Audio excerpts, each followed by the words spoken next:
আসসালামু আলাইকুম দর্শক, দেশবাসী যে যেখান থেকে দেখছেন, আমাদের এই ছোট্ট মেয়েটি স্কুলে প্রতিযোগিতায় দৌড়ে ফার্স্ট হয়েছে।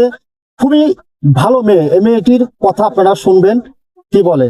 আচ্ছা আম্মু, তুমি কোন স্কুল থেকে আসছো?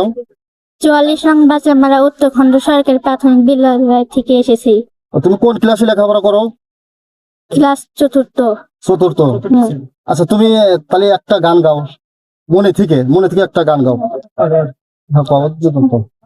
পাগলি তোর পাগলা ডাকে আয় রে ফিরে আয়, তোরে ছাড়া এই পাগলটা বড় অসহায়। পাগলি তোর পাগলা ডাকে আয় রে ফিরে আয়, তোরে ছাড়া এই পাগলটা বড় অসহায়। ঘুমের ঘরে পাগলি আসে, ঘুম ভাঙিলে নাই, ইচ্ছে করে জন্মের মতো আমি ঘুমাই যাই। পাগলি তোর পাগলা ডাকে আয় রে ফিরে আয়, তোরে ছাড়া এই পাগলটা বড় অসহায়। রাস্তায় রাস্তায় যায় না থাকা।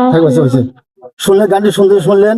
আর এই মেয়েটির দায়িত্ব আমাদের বন্ধুর ভালো মনের মাস্টার, দেখেন পাশেই কিন্তু দাঁড়িয়ে আছে। মেয়েটা অনেক সাহস করে গানটি গাইছে। সবাই শেয়ার দিবেন আর মেয়েটির জন্য দোয়া করবেন, যাতে ভালো লেখাপড়া করে কিছু একটা করতে পারে, সরকারি চাকরি যাতে পায়। সবাই কমেন্টে দোয়া করবেন।